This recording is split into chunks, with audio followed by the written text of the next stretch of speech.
memastikan tetapi harus dipandang sebagai aktivitas yang wajib dan sangat dibutuhkan untuk pembentukan kualitas hidup yang baik. Umar 2018, olahraga yang diintegrasikan ke dalam gaya hidup akan mendorong orang untuk lebih aktif secara fisik. Hal ini dapat membantu mencegah berbagai penyakit seperti obesitas, diabetes, penyakit jantung, dan masalah lainnya. Olahraga pun dapat meredakan stres, meningkatkan mood, dan memperbaiki kualitas tidur. Jadi dari materi ini, olahraga itu sangat penting karena buat kesehatan. Yang tadi di bacaan saya membantu mencegah berbagai penyakit seperti obesitas, diabetes, penyakit jantung, dan lainnya. Di sini ada peran pemerintah dalam pengembangan olahraga sebagai hidup. Pemerintah memiliki peran yang krusial dalam mengembangkan olahraga sebagai hidup yang sehat. Masyarakat salah satu tanggung jawab utama mereka adalah menciptakan infrastruktur olahraga yang memadai seperti taman, lapangan, dan fasilitas rekreasi yang dapat diakses oleh seluruh warga. Perencanaan pembangunan fasilitas olahraga harus dirancang sesuai dengan standar yang telah ditetapkan, tidak boleh salah-salah. Hal ini bertujuan untuk memastikan pengelolaan fasilitas yang efisien, bermanfaat, dan digunakan bagi masyarakat. Jadi peran pemerintah ini sangat penting ya bagi masyarakat. Dan pemerintah harus menjawab untuk pembuatan fasilitas seperti lapangan sepak bola, taman, terus kayak futsal, ya pokoknya stadion dah. Terus membuat fasilitas supaya warga ini bisa diakses oleh seluruh warga gitu ya.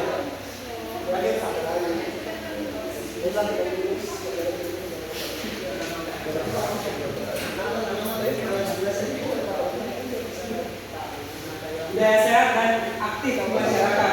Budaya sehat dan aktif ditekankan pentingnya kesehatan dan aktivitas fisik dalam kehidupan sehari-hari. Menurut Susanti Eka 2019, budaya sehat dan aktif di masyarakat adalah konsep yang mendasari kehidupan sehari-hari yang mengutamakan kesehatan dan aktivitas fisik sebagai nilai yang sangat penting. Hal ini mencerminkan pola pikir dan perilaku masyarakat yang secara aktif menjaga dan memperbaiki kesehatan dan pola pikir mereka melalui berbagai cara, termasuk olahraga, pola makan yang seimbang, dan gaya hidup aktif. Menurut Soliha et al. 2022, budaya dalam menjadikan olahraga sebagai gaya hidup ini memiliki dampak positif yang sangat besar, tidak hanya pada kesehatan individu, tetapi juga pada kualitas hidup dan keberlanjutan masyarakat. Dalam sosiologi olahraga, budaya ini memperkuat nilai sosial dan kebersamaan dan kualitas hidup. Dampaknya tidak hanya dirasakan oleh individu, tetapi juga dirasakan dan keberlanjutannya di masyarakat.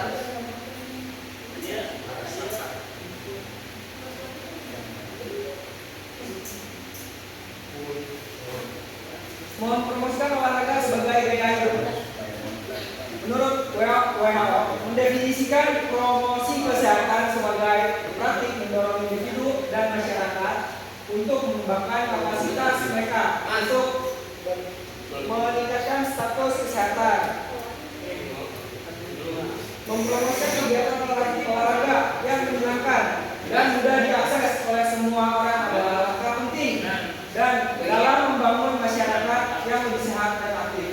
Dengan menekankan pentingnya partisipasi dalam kegiatan fisik secara teratur, kita dapat menginspirasi individu untuk menjalani hidup yang lebih aktif dan sadar akan kesehatan mereka.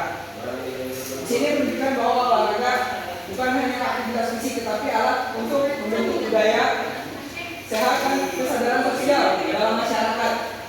Jadi mempromosikan olahraga sebagai gaya hidup ini membantu menciptakan masyarakat yang lebih sehat, aktif, dan sadar akan pentingnya aktivitas fisik. Dalam perspektif sosiologi olahraga, hal ini memperkuat nilai sosial, inklusi, yang memastikan bahwa setiap individu memiliki akses dan kesempatan yang sama untuk berpartisipasi dalam berbagai aspek kehidupan dan perubahan perilaku secara kolektif.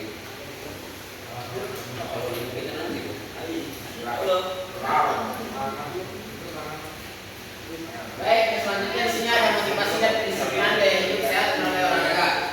Ada dua alasan mengapa banyak orang enggan berolahraga. Yang pertama, rasa takut terhadap rasa sakit dan kelelahan setelah beraktivitas fisik, serta rasa pegal yang muncul beberapa hari setelahnya. Yang kedua, masih minimnya pemahaman masyarakat tentang pentingnya berolahraga untuk menjaga kesehatan dan kebugaran. Ya, Prastio 2015. Motivasi memberikan alasan kuat kepada individu untuk memulai dan menjalani olahraga sebagai gaya hidup. Motivasi menjadi semacam bahan bakar yang memberikan dorongan psikologis untuk mengatasi hambatan dan ketidaknyamanan yang mungkin timbul selama latihan.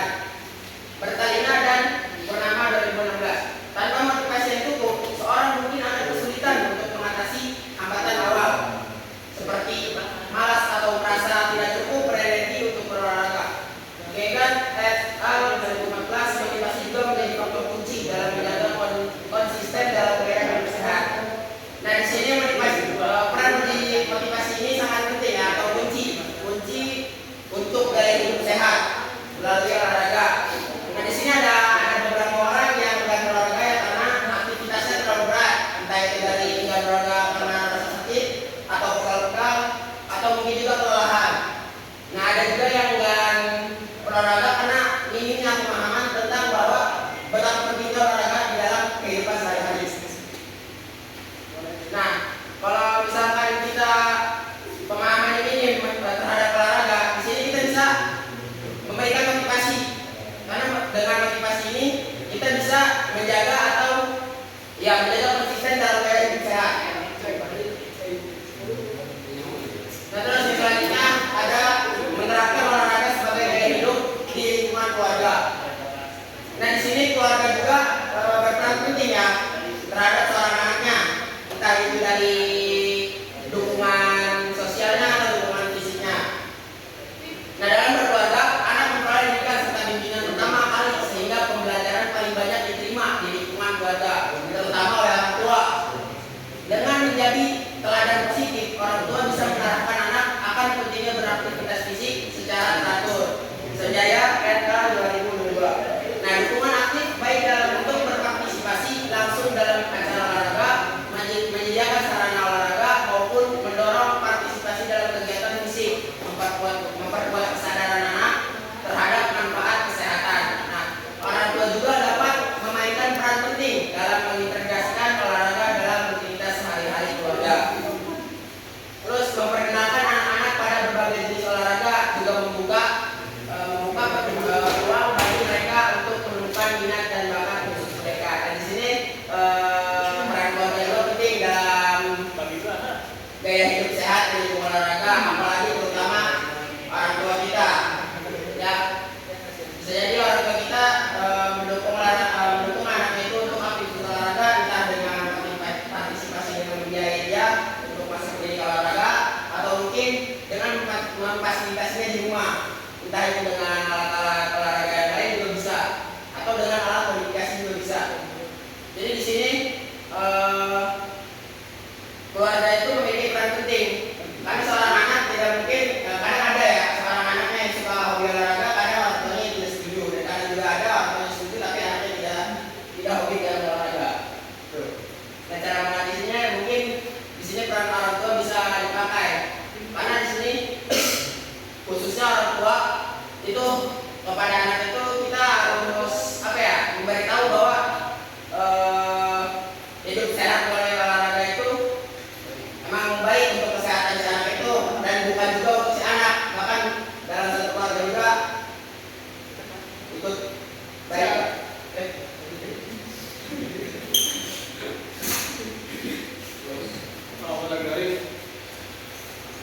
Masuk bagian akhir, di sini ada cross training dan cross training.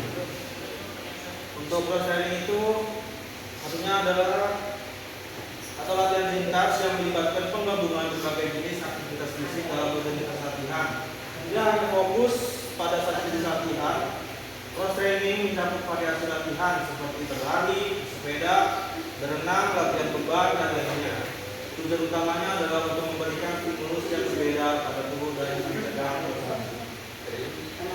Nah, cross training atau latihan ringkas ini menggunakan metode latihan yang menggabungkan berbagai jenis aktivitas fisik dalam satu rutinitas. Alih-alih hanya fokus pada satu latihan seperti berlari atau angkat beban, cross training mencakup pada aktivitas seperti yang pertama ada berlari, yang kedua ada bersepeda, yang ketiga ada berenang, dan yang keempat latihan beban dan aktivitas lainnya. Untuk tujuan utamanya itu dari cross training adalah untuk memberikan stimulus yang berbeda pada tubuh dan dapat membantu meningkatkan kebugaran secara keseluruhan. Selain itu, dengan variasi latihan, cross training juga dapat mencegah kebosanan yang terjadi jika seseorang hanya melakukan satu jenis latihan secara terus-menerus. Dengan cara ini, individu dapat meningkatkan kekuatan, daya tahan, fleksibilitas, serta menjaga motivasi tetap tinggi. Nah, masuk ke CrossFit training. Nah, sedikit berbeda dengan CrossFit training merupakan suatu metode latihan kebugaran yang bersifat menyeluruh, dirancang untuk meningkatkan kekuatan, ketahanan, dan fleksibilitas melalui serangkaian latihan intensitas tinggi dan bervariasi menurut GPI tahun 2008. Nah, perbedaan utama antara CrossFit dan cross training terletak pada fokus dan metodenya. Cross training lebih umum mengacu pada berbagai aktivitas fisik untuk meningkatkan kebugaran secara umum.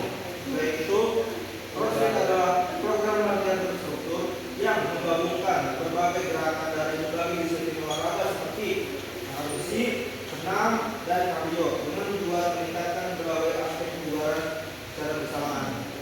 Nah, CrossFit tidak mengikat diri pada satu jenis latihan tertentu, melainkan mencakup berbagai disiplin olahraga dan aktivitas fisik seperti angkat beban, latihan kardiovaskular, gimnastik, dan latihan fungsional lainnya.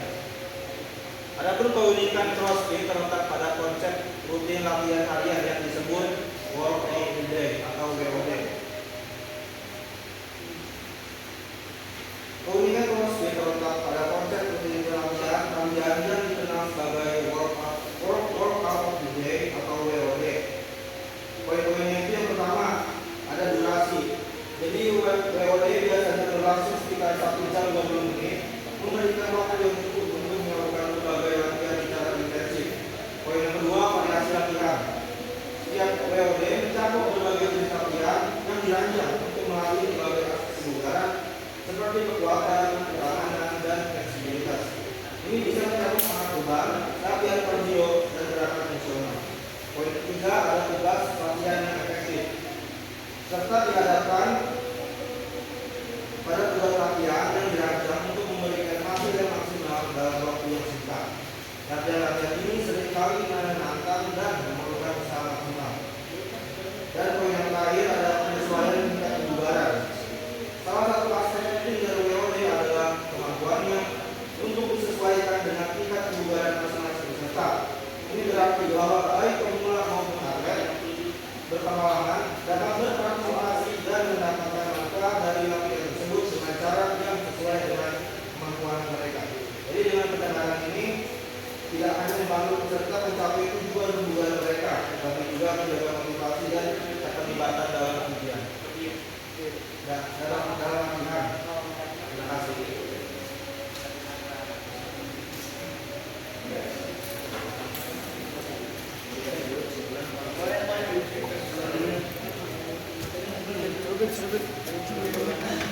Olahraga yang berbeda juga menawarkan pengalaman berbeda dan mencoba hal-hal baru, terus menjadi stimulus yang meningkatkan. Hal ini juga membantu mengembangkan keterampilan baru dan menciptakan pencapaian baru yang dapat motivasi lebih lanjut dalam olahraga.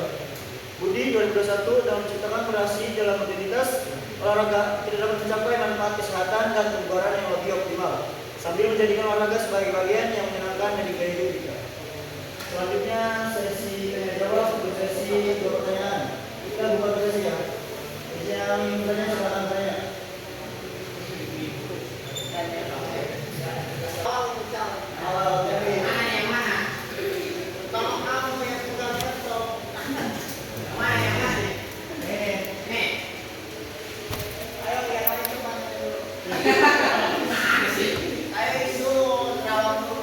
Ayo lagi apa lagi?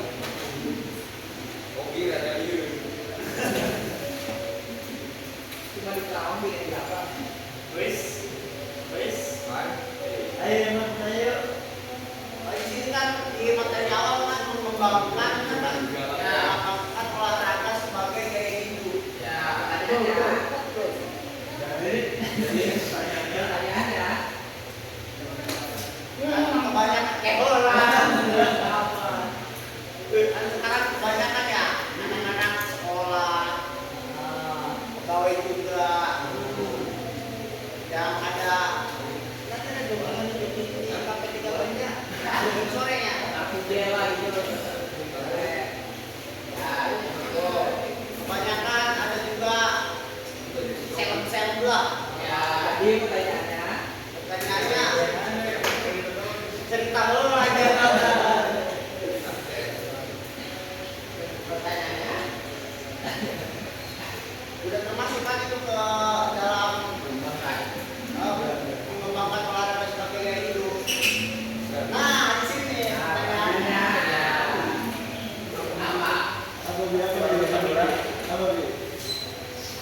cara membagi waktu untuk mengembangkan olahraga sebagai gaya hidup ini secara awal itu gimana kan tidak sebagai mahasiswa kebanyakan sibuk nggak jelas ini kan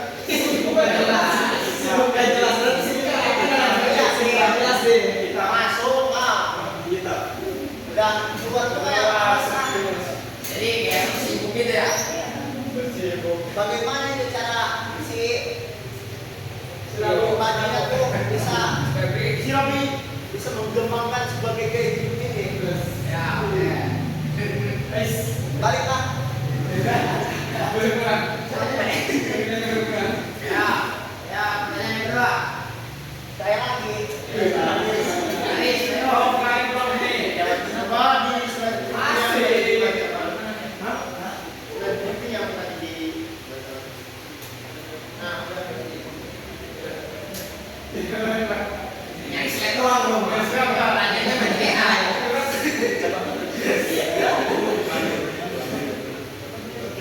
itu yang dari awal sampai titik itu coba jelasin dulu. Saya tadi kurang Dari awal sampai titik. ini kan Maksudnya satu slide. enggak dari dulu juga yang pertama itu. Dari yang kedua itu Iya. ada 2 alasan kan? Iya, udah pergi dulu ya. Saya ngomong. Ya, nanti dijawabnya. Udah itu, suruh jelasin pula. Iya. Jadi kurang ada minta dimasuk. Ya ada. Terus dari ketiga, Saya lagi. saya masuk. Enggak, belum nih. Betul belum nih. Nggak jelas bener. Ya terus. Bagaimana cara? Ini pertanyaan ini. Bagaimana cara? Bagaimana cara? Bagaimana cara?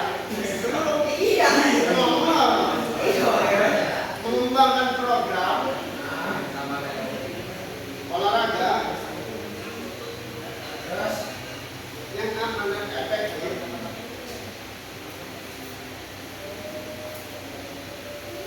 untuk orang dengan kondisi ya itu kesehatan tertentu kayak contohnya kondisinya sakit, stroke, tapi nggak ada gimana itu caranya biar dia sehat kan saya perlu olahraga.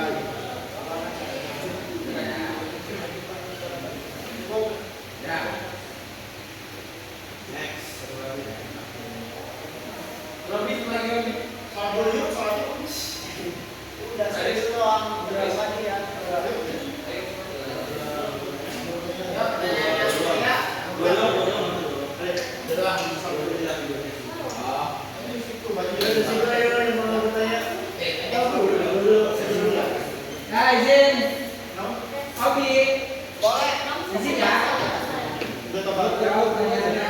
Jadi untuk mengembangkan olahraga sebagai gaya hidup, Ada nih itu perlu yang pertama itu menentukan prioritas dan membuat jadwal olahraga yang realistis. Yang kedua, memulai dari hal kecil dan meningkatkan intensitas secara bertahap, pelan-pelan diri. Terus yang ketiga, memilih olahraga yang menyenangkan dan sesuai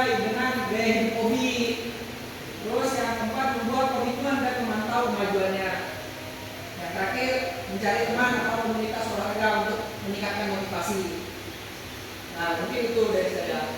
Cukup di. Iya, tapi yang jalannya susah itu. Dengan konsistensi dan kesabaran hobi, jadi dapat mengembangkan olahraga sebagai gaya hidup yang sehat dan menyenangkan. Contohnya misalkan hobi nih, kuliah nih, ya. Terus hobi pilih nih mau prioritasin apa setelah pulang kuliah. Misalkan ada latihan futsal lah. Di situ hobi bikin jadwal tuh setelah pulang kuliah nih ada buat jadwal apa lagi gitu, aktivitas apa lagi buat itu buat jadwalnya. Tapi itu menjamin buat mendapatkan badan yang sehat. Kalau misalkan kita setelah beraktivitas kayak kan dari pagi, siang, sampai sore kita baru berolahraga malam, itu apakah efektif olahraga malam itu? Kurangnya. Efektif kalau dengan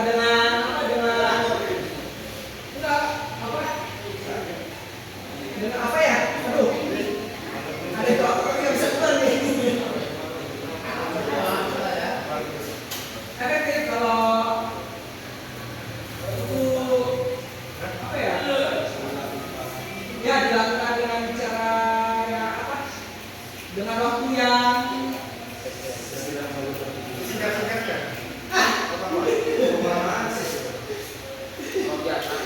dengan waktu yang itu apa? Paling sesuai.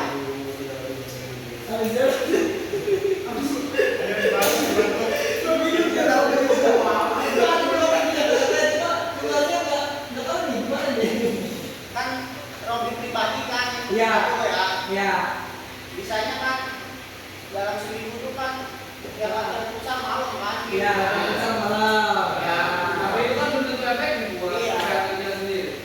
Apa ada tambahan lain kan yang malamnya jam berapa? jam 7:30. Jam 7:30 sampai jam 10. Berarti kan efektifnya hobi latihan jangan sampai jam 10. Sampai jam 9 selesai, jadi jam 10. Nah, atas itu jam 9 ke atas udah istirahat. Yang penting pola makan cukup, istirahatnya cukup, entah itu mau 7 jam ataupun 8 jam. Intinya situ. Bisa ini ya bagi jamnya. Ya. Tapi itu kan bakal mengganggu apa? Pola tidur kita. Enggak. Kalau olahraganya nggak terlalu over.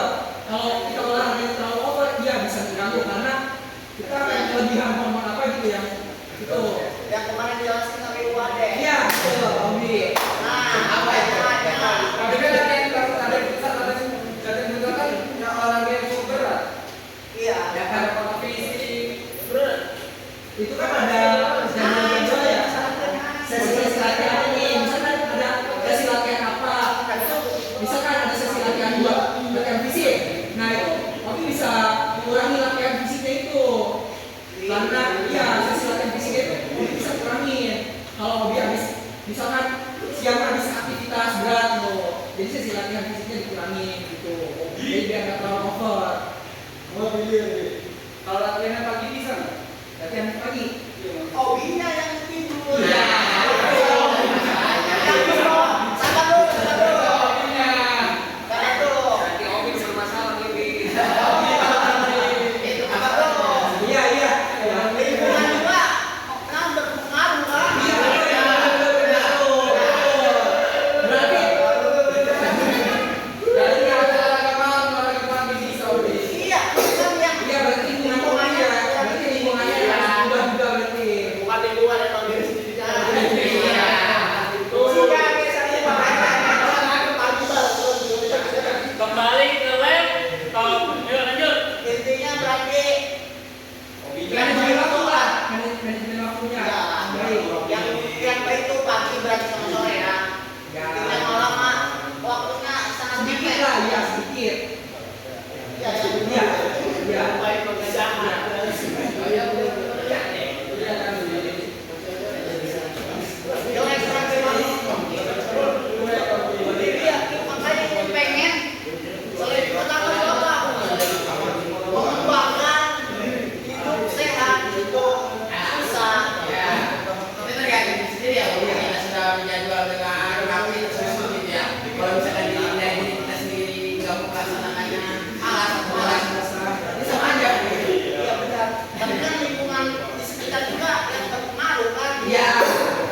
banyak kurang saya ini.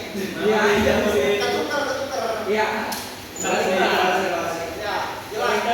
Terima kasih Apit sudah menjelaskan. Oh, bukan Apit. Mobil, Rivi, si Aika.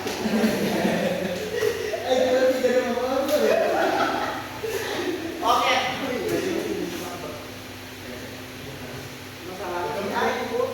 Baik, sini izin menjawab dari pertanyaan Aris. Tadi sudah menjelaskan ya. Ya, dari ini. Nah, di sini kan ada dua alasan ya, mengapa banyak orang yang suka berolahraga. Yang pertama itu karena rasa takut terhadap rasa sakit dan kelelahan setelah beraktivitas fisik, serta rasa pegal yang muncul beberapa hari setelahnya. Nah, di sini kan ada tuh orang kan yang malas olahraga ya karena itu. Kayak misalnya dia takut nih kayak olahraga futsal. Dia pengen futsal tapi dia takut nih, takut dia cedera, sakit kan, terus takut juga ketika udah selesai berolahraga dia kelelahan, jadi malas gitu lah untuk berolahraga. Gitu kan? Nah, yang kedua di sini minimnya pemahaman masyarakat tentang pentingnya olahraga untuk menjaga kesehatan dan kebugaran. Nah, maksudnya yang kedua ini, jadi masyarakat tahunya itu olahraga adanya di pendidikan gitu. Jadi yang tidak berpendidikan, maksudnya yang tidak sekolah maupun yang udah lulus ataupun yang udah kerja itu tidak wajib berolahraga. Padahal olahraga itu penting dalam hidup kita gitu. Baik itu orang tua, muda, anak kecil gitu kan. Ya, intinya yang kedua itu kan. Ya, terus dari pertanyaannya itu bagaimana kan langkah-langkah mengembangkan olahraga di orang yang ibarat kata tubuhnya kurang bugar atau kurang sehat ya, atau bisa termasuk sakit ataupun yang udah lansia gitu ya, yang fisiknya itu terbatas nggak kayak sudah gitu kan. Ya, nah di sini ada bisa melakukan beberapa hal dengan olahraga. Jadi kita itu bisa mengurangi beban olahraga, jadi kita bisa mengurangi. Jadi misalkan biasa kita pas ketika muda atau ketika kita sehat beban olahraga itu berat. Nah, ketika kita sakit atau misalkan tubuh kita kurang fit, olahraga itu kita bisa kurangi bebannya. Kurangi misalkan kita olahraga yang ringan aja seperti lari pagi, berapa menit gitu. Terus atau mungkin juga misalkan kayak ingin melakukan di rumah yang apa dengan senam yoga atau apa mungkin orang cewek gitu kan yang harus keluar kan, bisa kita lakukan dengan olahraga yang ringan lah. Ya kalau yang nggak ada ini ya mungkin itu aja. Masih ada yang mau menambahkan mungkin atau yang ingin menambah silakan.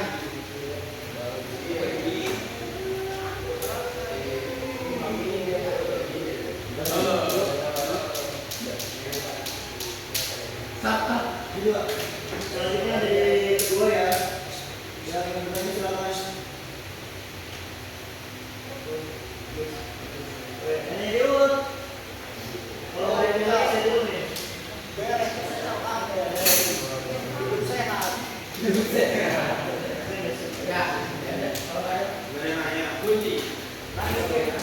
Demikian dari kami, kurang lebih yang maaf. Wassalamualaikum warahmatullahi wabarakatuh.